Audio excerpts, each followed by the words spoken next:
First of all, I would like to welcome our esteemed Afghan friends. Both of them are dear friends and very respectable personalities in Afghanistan and here also. And I really respect their opinion, because it is their voice which should be heard first and foremost. But I would just, as someone, a student of Afghan history and Afghan politics, I would just say that, unfortunately, Afghan conflict has not been de-internationalized. It remains to be part of the big power great games, even now, as we are speaking.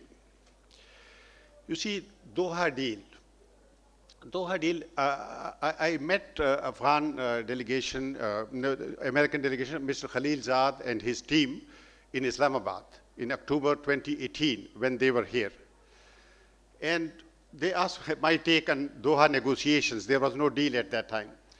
I told them that why didn't you include Taliban in Bonn process? That was the time.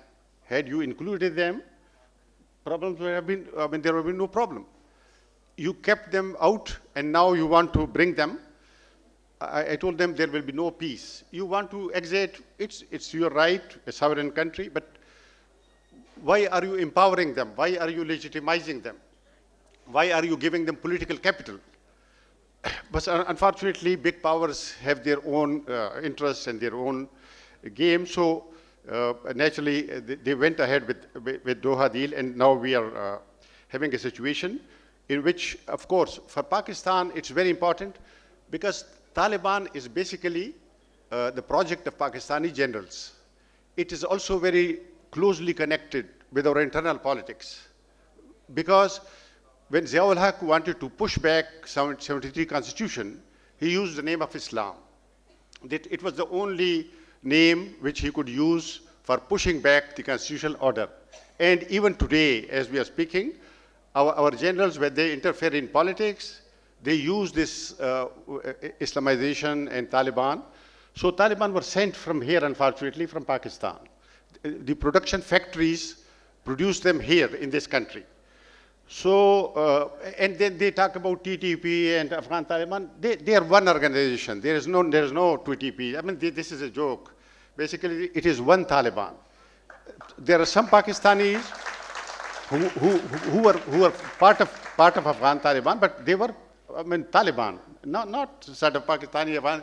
They have the same ideology, the same leadership, etc. So now they're here. And I'm not prepared to accept that they have come by their own. They were invited. They were brought here. You see, how could they come? For example, Swat. Swat is far away from the Duran line. How could they enter Swat? They entered Swat. First they entered Bajor, they entered Dir district, and crossing those areas, they came into Swat. Where was Pakistani state? Where was Pakistani security forces? So you see, they were brought in. They have handed over Afghanistan to Taliban, and they want to hand over Pashtuns in Pakistan also to Taliban. You see, that is the tech. You know, Pakistani government says that 70,000 Pakistanis were killed. Okay? Give us the breakup. Who were these 70,000s? When we have a breakup, 95% of them are Pashtuns. You see, this is not going to work. And now when you, I worked in Awami National Party, you know, for 6 years I remained provincial president of Awami National Party. 1,000 activists of that party were killed by Taliban. 1,000.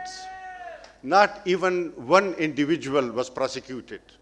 The state could not protect us, but that was, as if that was not enough, the state could also not prosecute a single person for the murders of Pashtun political activists. So Pashtun here also, so Taliban is basically an anti-Pashtun project. As far as we Pakistani Pashtuns are concerned, we regard it. But the only light at the end of the tunnel is that 60 million Pashtuns in Pakistan have collectively realized that Taliban is an anti-Pashtun project, and it is supported by usurpers in Pakistan, dictators in Pakistan, who wants to impose their dictatorship in Pakistan. They are using Taliban against democratic political parties for political engineering, for election engineering, etc. So people have come out, and people are far ahead. Political parties lag behind because there is spontaneous uprising from Waziristan to Swat, Dir, Kurram, Waziristan, Bajor, everywhere, Dir, Swat, Bunair, there have been uprisings. People have come out. They say no to Taliban, no to terrorism. You see, I think this is good news. This is the best news. And that's why they are on the back foot. Had people not come out, I can tell you, Taliban had started holding courts, parallel courts to Pakistani courts. In Banu, in Swat, in other areas, they're calling people to come to their courts, and they should accept Taliban's decision, court decisions. So I'm not going to continue this, but I would just like to say that the people of Pashtunkhwa have rejected this so-called negotiations and deals of Pakistani generals with Taliban, and they are not going to accept this. And this is also, the last point that I want to make is, it is part of the new great game. I think US and West Europe wants to contain China. They want to block China's corridors from Asia to Europe. And they want to open a new front for Russia in Central Asia. And they want to use our area, they want to use Pashtun blood as they used in 1980s. So this is a great game. Again, I think it's not good for Pakistan, so we reject this.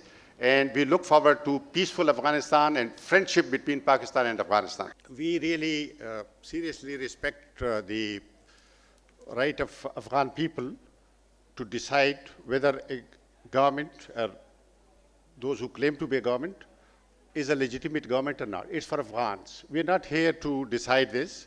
Or, I mean, no one elsewhere in the world, neither New York, nor in Paris, nor in other places. It's for Afghans. In Afghanistan, they can decide. That's very clear.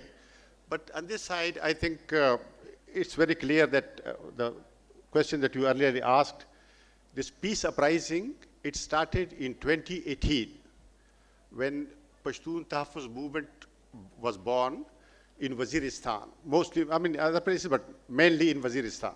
So people of Waziristan broke the fear. You see, nobody could speak. Nobody could say Pakistani generals are behind this. So everybody would just hint very broadly, but nobody would say clearly. So it was people of Waziristan who started it. But then it spread. Now it is a general movement. And as I said, people of Swat, credit goes to people of Swat who have raised the flag of peace. It's peace uprising, peace movement. And people of the Pashtunkhwa, majority of them are supporting it. They are supporting it because it's not just Taliban, it's Talibanization. Talibanization means, even in our part of Pashtuns, I mean, east of Duran line, there are elements who were encouraged by Taliban in Afghanistan, and they started putting restraints on women's movement. They say women could not go to bazaar, for example. Women can do this and women cannot do this. I mean, these things started here also. So people are resisting, but I think it's very important for the rest of Pakistan to stand up with people, support people of Pashtunkhwa in this peace movement. Because Talibanization will not stop at Attak.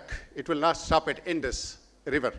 It will cross, as it in the past we have seen. It reached Karachi in 2010, 2011, 2012. We know how 40% of Karachi gave text to Taliban.